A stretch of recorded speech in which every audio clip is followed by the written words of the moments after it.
శివానంద లహరి 49వ శ్లోకంలో ఆదిశంకరాచార్యులు వారు ఏం చెప్పారు? భక్తి అనే విషయం గురించి చెప్పారు. ఆ భక్తిని ఆయన లతగా మార్చుకున్నారంట. లతగా మార్చుకొని దానికొక పాదును పెట్టి, ఆ పాదుని శివుడి పాద పద్మాల వరకు అల్లారంట. అలా అల్లటం వల్ల ఏమొచ్చింది? ఆయన పాదాల నుండి అమృతం అనే ఆనందం వచ్చి ఈయన చిత్తంలోకి చేరిందంట. అలా ఈయన చిత్తంలోకి చేరడం వల్ల ఏం జరిగింది? భక్తి స్థిరపడిందంట. అసలు భక్తి అంటే ఏంటి? ఈ ఈ డౌట్ మనకే కాదు, సాక్షాత్తు సతీదేవికి వచ్చిందంట. అంటే పార్వతీదేవి కంటే ముందు సతీదేవిని పెళ్ళాడారు కదా శివుడు. ఆ తర్వాత సతీదేవి దక్షయజ్ఞంలో మరణించారు కదా. మరి ఆమెకొచ్చింది ఈ డౌట్. ఆమెకొచ్చినప్పుడు ఎలా చెప్పారు భక్తి అంటే అని మనం కూడా తెలుసుకుందామా మరి? ఒకరోజు కైలాసంలో సతీదేవి, పరమేశ్వరుడు ఇద్దరు చక్కగా కూర్చొని ఉన్నారంట. అలా ఆనందంగా విహరిస్తూ కైలాస పర్వతమంతా విహారం చేస్తూ కూర్చొని ఉన్నారంట. కూర్చొని ఉంటే మరి ఇంకా భార్యాభర్తలు అలా స్వేచ్ఛా విహారం చేసేటప్పుడు కొన్ని ప్రశ్నలు వస్తూ ఉంటాయి కదా. ఇది సర్వసాధారణం. అలా ఈమెకి ప్రశ్నలు వచ్చినాయి అంటే కొన్ని ప్రశ్నలు. ఇద్దరు ఆ ప్రశ్నల గురించి చర్చించుకుంటూ మాట్లాడుకుంటూ ఉన్నారంట.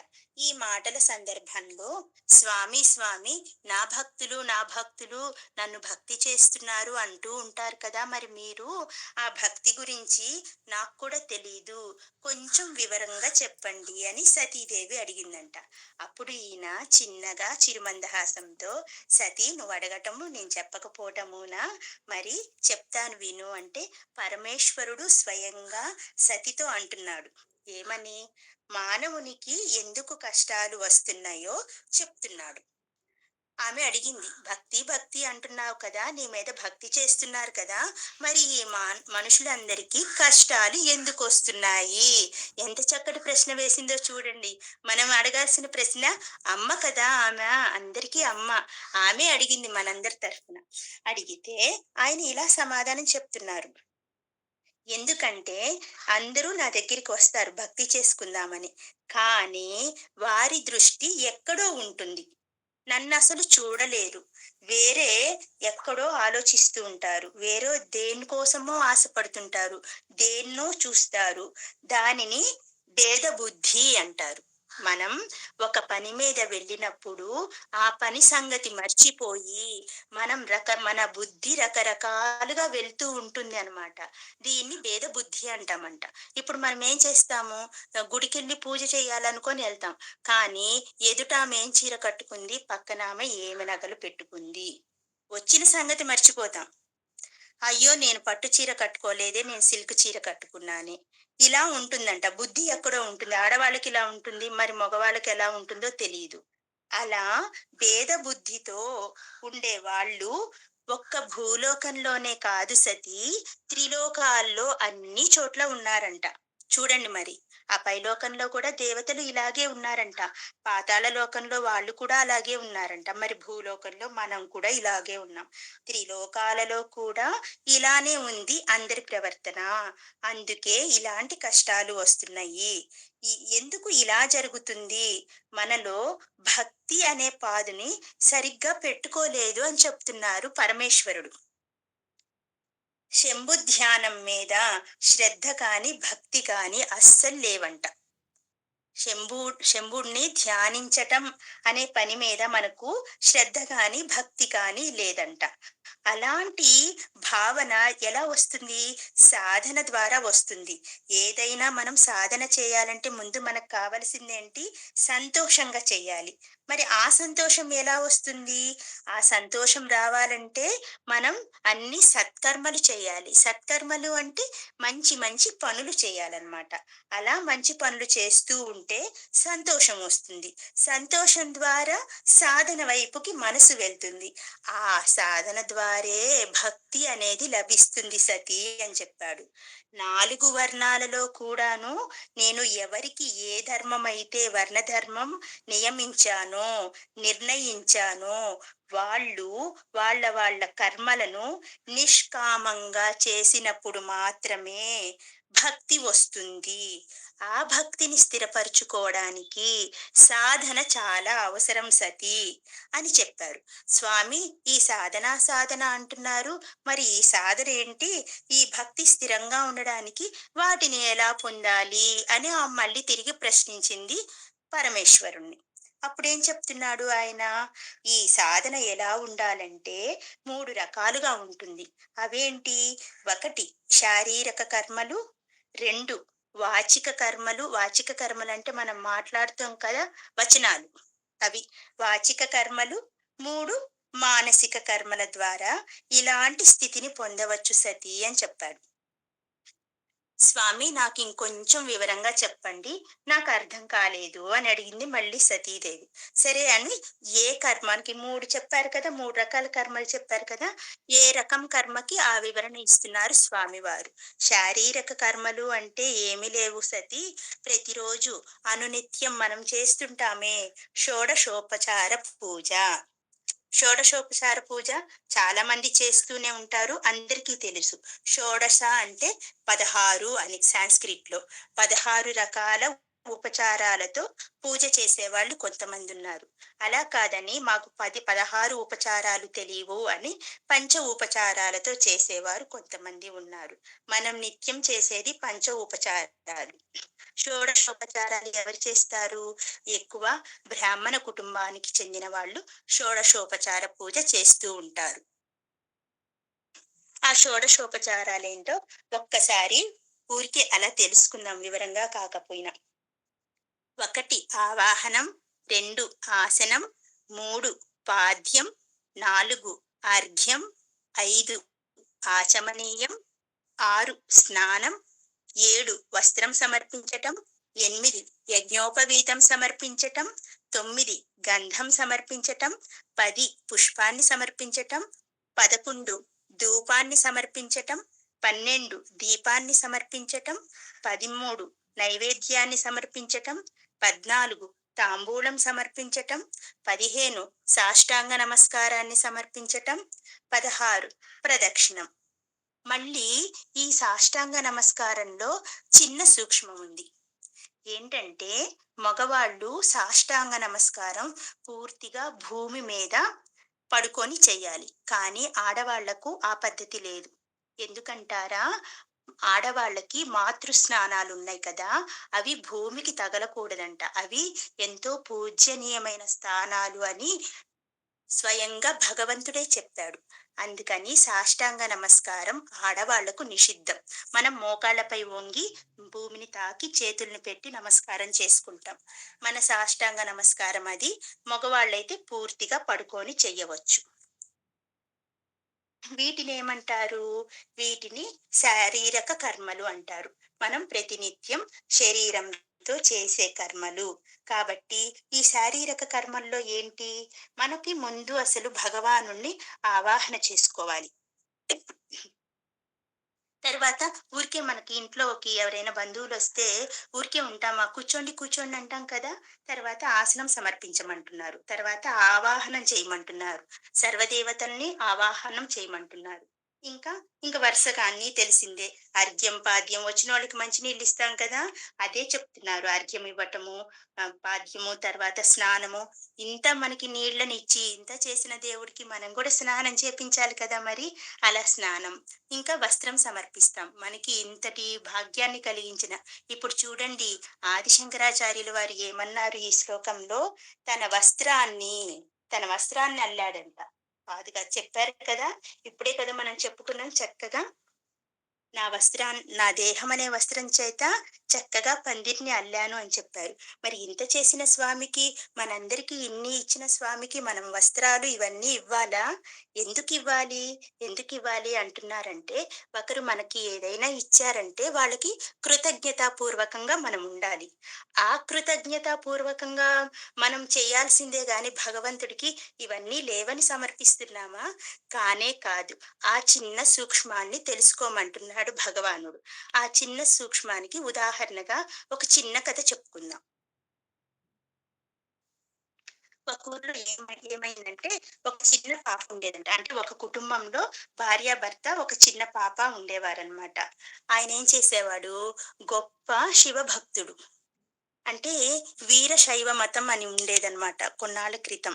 ఆ వీరశైవంలో ఉన్న అతననమాట. వీరశైవం అంటే అతనికి ఎంత కోపం ఉంటుందంటే, ఆ వీరశైవంలో ఉన్న వారికి కొంచెం కోపం ఎక్కువగా ఉంటుంది. ఈయన గొప్ప శివభక్తుడు. ప్రతిరోజు ఒక మానెడు పాలను శివుడికి నివేదించి, ఆ తర్వాత ఇంటికి తీసుకొనొచ్చుకుంటాడు. అలా తనకి నివేదించకుండా తను పాలు కూడా తాగడనమాట. చక్కగా అలా ఉంటున్న ఒక ఫ్యామిలీ ఒకరోజేమైంది, భార్యాభర్త ఇద్దరూ ఊరికి వెళ్ళవలసొచ్చింది. పొరుగు ఊరికి వెళ్ళవలసొచ్చింది. అలాగే నేను వెళ్తే 3, 4 రోజులు తిరిగి రావటానికి కుదరదు. మరి నా శివుడు మరి పస్తులుంటాడు. ఎలా ఏంటి అనుకోని వాళ్ళ పాపకి అప్పగిద్దాం అనుకున్నారు ఆ బాధ్యతని. మరి ఆ పాప ఏంటి, చాలా చిన్న పిల్ల. ఆటలు పాటలు ఆడుకునే వయసులోనే ఉంది ఆ పాప. పెద్ద పాపేం కాదు.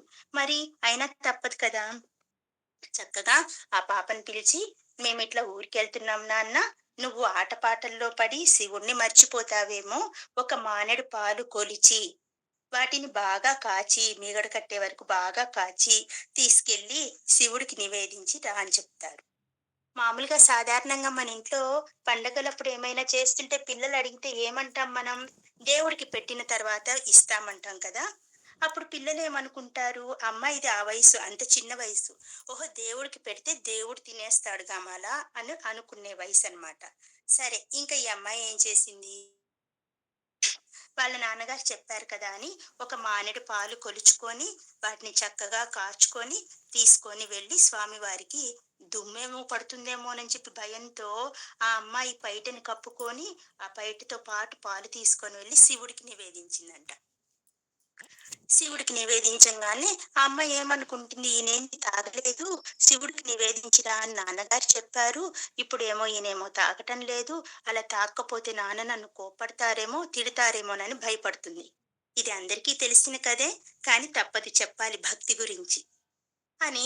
చక్కగా ఈ అమ్మాయి భయపడుతుందంట. భయపడి, "స్వామి, స్వామి ఎందుకు తాగటం లేదు? పాలు తాగండి. నాన్న రోజు తెస్తారు కదా! మీరు తాగుతారు కదా! ఈ రోజెందుకు తాగడం లేదు?" అని అడిగిందంట. "ఓహో! నేను చూస్తున్నాననా" అని చెప్పి పక్కకి ఎళ్ళిందంట. "నేను పక్కకి వెళ్తాను. మీరు తాగండి" అని. ఆ చిన్ని మనసులో చూడండి ఎన్ని చక్కటి ఇవున్నాయో. అని పక్కకెళ్ళిందంట. మళ్ళీ తిరిగి వచ్చినా సరే, ఆ పాలు కొంచెం గూడా కదలలేదంట. "అయ్యో స్వామి, ఏమైంది? పాలు మీకు నచ్చలేదా? పంచదార సరిపోలేదా? నేను బాగా కాయలేదా? పోనీ ఎక్కువగా కాచినందువల్ల పొగ వాసనొస్తున్నాయా?" ఎన్ని ప్రశ్నలో అమ్మాయికి. ఎక్కువ పొగ వాసనొస్తున్నాయా? లేకుంటే తక్కువ కాగినయా? ఎందుకని మీరు తాగటం లేదు? రుచిగా లేవా? ఇన్ని అడుగుతుందంట. సరే, ఇంకా ఎంతటికి మాట్లాడకపోయేసరికి ఈ అమ్మాయికి ఒకటనిపిచ్చింది. అసలుకే మా నాన్నగారికి కోపం ఎక్కువ. వచ్చారంటే నేను పని సక్రమంగా చేయలేదని నన్ను కొడతారు. అలా కొట్టి ఆయన చేతుల్లో చనిపోవటం కంటే శివుడి దగ్గరే చనిపోవడం బెస్టు అని లాస్ట్ ప్రయత్నంగా ఏం చెప్పింది ఈ అమ్మాయి, "చూడండి శివ, మీరు గాని పాలు తాగకపోతే నేను ఇక్కడే చనిపోతాను" అని ఆయన శివలింగం దగ్గర పానవట్టం ఉంటుంది కదా! దానికి తల కొట్టుకోవడం ప్రారంభించిందంట. అలా చనిపోతాను అని తల కొట్టుకుంటూ ఉండగానే శివుడు చెయ్యి అడ్డుగా పెట్టాడంట. అడ్డుగా పెట్టి చిన్నగా నవ్వి, "ఇప్పుడేంటి" అంటే నేను పాలు తాగాలా అని అడిగాడంట. "అవును స్వామి" అనగానే చక్కగా పాలన్నీ అరిగించేశాడంట ఆయన. ఈ అమ్మాయి ఉత్త గిన్నె తీసుకొని ఎళ్ళిపోయింది. రోజు ఆయనే వాళ్ళ నాన్న ఏం చేస్తున్నాడు, ఇంటికి ఆయనకి నివేదించి పాలు తీసుకెళ్ళిపోయేవాడు. నిజంగా తాగుతాడా శివుడు? లేదు కదా! ఇది అమ్మాయికి తెలీదు పాపం. సరే వెళ్ళిపోయింది. ఇలాగే మూడో రోజు అయిన తర్వాత ఆ అమ్మాయి శివుడికి నివేదించి ఖాళీ గిన్నె తీసుకొని వస్తూ ఉండగా వాళ్ళ అమ్మా, నాన్న ఇద్దరూ ఊరు నుంచి వస్తున్నారంట. "పాప ఎక్కడి నుంచి వస్తున్నావంటే, ఇదిగో నువ్వు చెప్పావు కదా! నువ్వు చెప్పిన పనిని చేసుకొనొస్తున్నాను నాన్నగారు" అనిందంట. "మరి గిన్నెలో పాలెయ్యి" అంటే, "అదేంటి మీరు శివుడికి పెట్టమన్నారు కదా! నేను శివుడికి తాగించి వస్తున్నాను" అంటే, "ధూర్తురాలా, ఇలా అబద్ధాలు ఎప్పటినుంచి నేర్చుకున్నావు? నీ వయస్సెంత? నువ్వు చెప్పే మాటలెంత? శివుడెక్కడైనా పాలు తాగుతాడా?" అని అడిగాడంట. అదేంటి నాన్నగారు మీరే చెప్పారు కదా! శివుడికి పాలు నివేదించు, ఏదన్నా సరే శివుడికి పెట్టిన తర్వాతే అంటారు కదా! మరి పెట్టింది తినని కాడికి ఎందుకు పెడుతున్నారు మీరు? ఎందుకిలా అంటున్నారు? నేను అబద్ధాలు చెప్పడం లేదు. శివుడికిచ్చాను ఆయన తాగేశాడు అందంట. అయ్యయ్యో! ఎన్ని అబద్ధాలు చెప్తున్నావు ఈ వయసుకే? శివుడి పేరుతో నీ పొట్టలో పోసేసుకున్నావు పాలన్నీ. ఇలాంటి క్రమశిక్షణ లేని పిల్లల్ని నేనస్సలు క్షమించను అని అరుస్తూ ఉంటే వాళ్ళమ్మ అనిందంట. ఏదో చెప్తుంది కదా పాప, వినండి ఒకసారి అంటే, సరే పద. రేపు నువ్వు పాలు శివుడికి పెట్టు. ఆయన తాగితే నిన్నొదిలేస్తాను.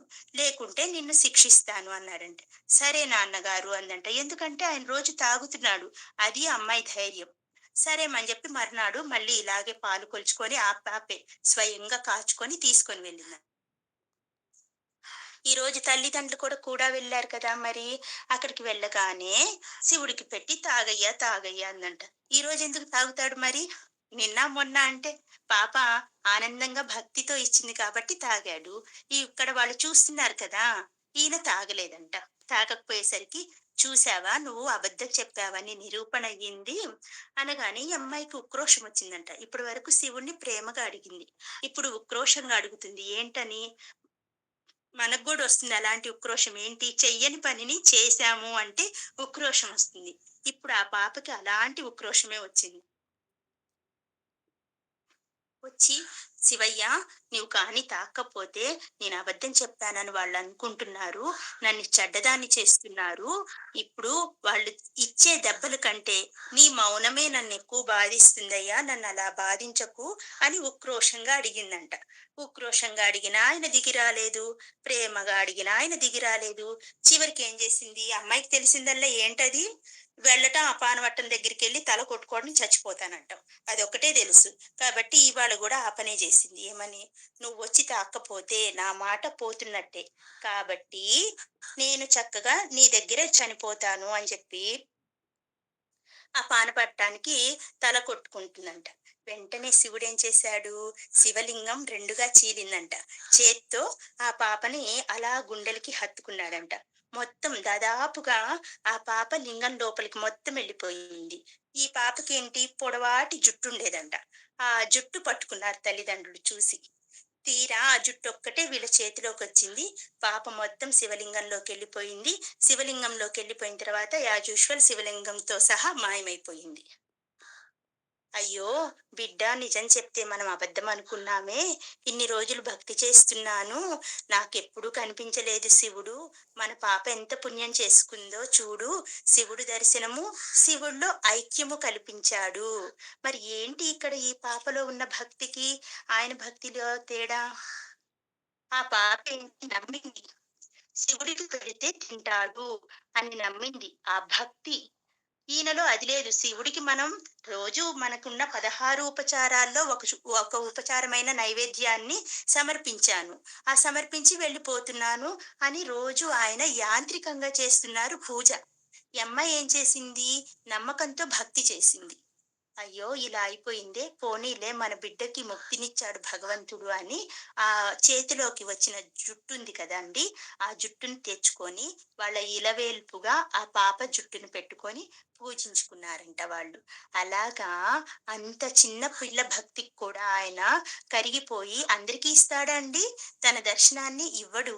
తను దర్శనం ఇవ్వదలుచుకున్నాడు అంటే దానికి ఎంతో గొప్ప విశేషత ఉంటేనే ఇస్తాడు స్వామివారు. మనం చేసే భక్తి చిత్తం నిండా మనస్ఫూర్తిగా నమ్మకంతో చెయ్యాలి. ఇద్దో నువ్వు నాకు ఈ పని చేసి పెడితే నేను నీకు ఈ పని చేసి పెడతాను. నీకు ఇది చేస్తాను. అదే స్వామికి మొక్కుకుంటున్నాం కదా! బట్టలు పెడతామనో, కిరీటం చేపిస్తామనో ఎక్సెట్రా ఎక్సెట్రా. అలా లంచాలు అడగకూడదు. స్వామి ఎప్పుడూ నా దృష్టి మీ పాదాల పైన ఉండేలా చూడు స్వామి.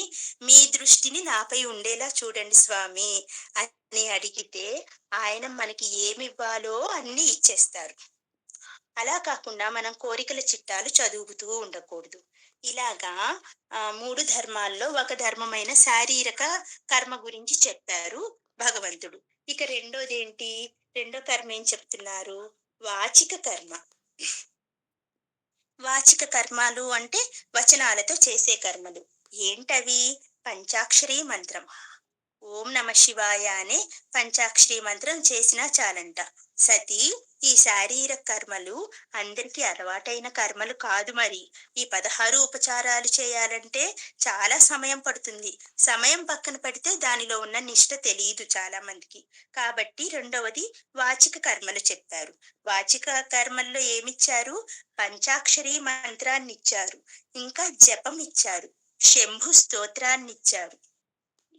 శంభు స్తోత్రం చాలా గొప్పగా ఉంటుందండి. భలే ఉంటుంది శంభు స్తోత్రం. ఆ శంభు స్తోత్రం చెప్పుకోమన్నారు. ఎందుకు? శంభు ధ్యానం కలగాలి అంటే శంభు స్తోత్రాన్ని చేసుకోమన్నారు. దీని వలన భక్తి స్థిరపడుతుంది సతీ అని చెప్పారు. భక్తి చక్కగా స్థిరంగా ఉంటుంది. ఎంత సింపుల్ పద్ధతి చెప్పారో చూడండి. మనకి ఆ 16 ఉపచారాలు రావు కదా, మరి ఇంకే పంచాక్షరి మంత్రం చదివినా చాలంట. రోజు కూర్చొని చక్కగా మనం ఓం నమ శివాయ అనే పంచాక్షరి మంత్రాన్ని చక్కగా చదువుకుందాం. సరేనా? ఇక మూడవది మానసిక కర్మ. మానసిక కర్మ అంటే ఏంటి? మన ఉచ్చారణతో సంబంధం లేకుండా, అంటే శారీరకంగా చేసే కర్మలతో సంబంధం లేకుండా, వాచిక కర్మతో సంబంధం లేకుండా మానసిక భావన చెయ్యాలంట. ఆ మానసికంగా ఉండాలి భావన అంటున్నారు. ఏంటది? మనస్సులోనే భావన. మనస్సులోనే శివుడున్నాడు, నాలో అంతటా శివుడున్నాడు అనే భావన. మనస్సులోనే మంత్రం, మనస్సులోనే శంభుని రూపం. ఆ శంభుడి యొక్క రూపాన్ని మనస్సులో నిలుపుకోమంటున్నాడు. శంభు ధ్యానం మనస్సులోనే చెయ్యమంటున్నారు. అహం బ్రహ్మాస్మి అనే భావం. అహం బ్రహ్మాస్మి, నేనే బ్రహ్మను, నేనే బ్రహ్మగా మారిపోయాను, నాలోనే శివుడున్నాడు అని చక్కగా అహం బ్రహ్మాస్మి అనే భావాన్ని పెట్టుకోమన్నారు. ఇలా వీటన్నిటిని మానసిక కర్మలు అంటారు. కనీసం ఇవైనా చేయమంటున్నారు. ఎంత బోలాశంకరుడో చూడండి, ఎంత భక్త సులభుడో ఆయన. శారీరక కర్మ చెప్పాడు, అవి చేయమన్నాడు. అవి చేయలేకపోతే పోతే పోని వాచిక కర్మలు చేయమన్నాడు. పోని ఇవి కూడా చేత కాదా? ఇది ఎంత సులభమైన మార్గం అండి. మానసిక కర్మ చక్కగా మన మనస్సులో శివుడున్నాడు, మనమే శివస్వరూపము. కాబట్టి పంచాక్షరి మంత్రాన్ని మనసులో చదువుకోమన్నాడు. దానికేం టైం కేటాయించి ఒక చోట కూర్చోమల్లా. మనస్సులోనే పంచాక్షరి మంత్రం, మనసులోనే శంభు స్తోత్రం, మనస్సులోనే అన్ని భావనలు చేయటం వల్ల కూడా భక్తి స్థిరపడుతుంది అని చెప్తున్నారు. చక్కగా ఎవరితో చెప్తున్నారు? సతీదేవితో పరమేశ్వరుడు, సాక్షాత్ పరమేశ్వరుడే చెప్పాడంట. ఆ తర్వాత సతీదేవి మనకి అందించారు. ఆహా, ఇవన్నీ నేను తెలుసుకుంటేనే సరిపోతుందా? మరి నా బిడ్డలు కూడా తెలుసుకోవాలి కదా, తెలుసుకుంటేనే కదా పరమేశ్వరుడి పాదాల దగ్గరికి వస్తారు అని సతీదేవి నంది ద్వారా ఈ ప్రపంచంలో అందరికీ అందించిందనమాట. ఎంత చక్కటి కర్మలు ఇవన్నీ, 3 కర్మలు కదా. అమ్మ కదా మరి. అమ్మ ఏమనుకుంటుంది? నా బిడ్డలందరికీ మంచి విషయాలు తెలియాలి, నా బిడ్డలందరూ మంచిగా ఉండాలనే కదా కోరుకుంటుంది. అదే కోరుకుంది ఇక్కడ సతీమాత. కోరుకొని అందరికి చక్కగా ఇవన్నీ చెప్పిందనమాట. ఇక్కడ ఏం చేశారు శంకరాచార్యుల వారు? ఆ సందర్భాన్ని గుర్తు చేశారు. అంతటి అమ్మకే డౌట్ వచ్చింది, ఇంకా మనమెంత. అందుకని స్వామి, భక్తి యొక్క స్వరూపాన్ని నేను తీగతో పోల్చుకుంటున్నాను.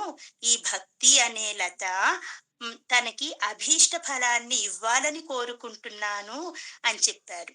అసలు ఈ శివానందలహరి శ్లోకాలు అన్ని, ఈ శివానందలహరి మొత్తం ధర్మబద్ధమైన భక్తికి సూచన అన్నమాట. దీనిలో ఆదిశంకరాచార్యుల వారు ఏం చెప్పారు? ధర్మబద్ధమైన భక్తి ఎలా ఉండాలో శ్లోకాల రూపంలో మనకి అందించారు. సత్కర్మలు ఎలా పాటించాలి అన్న విషయాన్ని చెప్పారు. ఇంకా ఏం చెప్పారు? శివుణ్ణి మీరు నమ్మితే మీకు వచ్చే ఆనందం ఇంకా దేనిలో లేదు అని తేల్చి చెప్పేశారు. మామూలుగా చెప్పలేదు, తేల్చి చెప్పేశారు. శివుడి మీద మీకు నమ్మకమే ఉంటే, ఇప్పుడు ఆ పాప చూసాం కదా, ఆ పాప కథలో మనం చక్కగా శివుడి మీద నమ్మకం ఉంటే, ఆయన్ని మనం నమ్మితే మనకి వచ్చే ఆనందం ఇంకా దేనిలో లేదని చక్కగా చెప్పారు. మన భక్తి ప్రతినిత్యం ధర్మబద్ధంగా ఉండాలి అని తేల్చి చెప్పారు ఆది శంకరాచార్యుల వారు. మనం కూడా మన మనస్సులో ఉన్న భక్తిని అలా చక్కగా పాతి పెడదామా? పాతి పెట్టి ఆ పాతిని ఆహ్, శంకరుడి పాద పద్మాల వరకు తీసుకొని వెళ్దాం. ఆయన ఇచ్చే ఆనందం అనే అమృతాన్ని ఆది శంకరాచార్యులతో పాటు మనం కూడా స్వీకరిద్దాం. ఓం నమః శివాయ.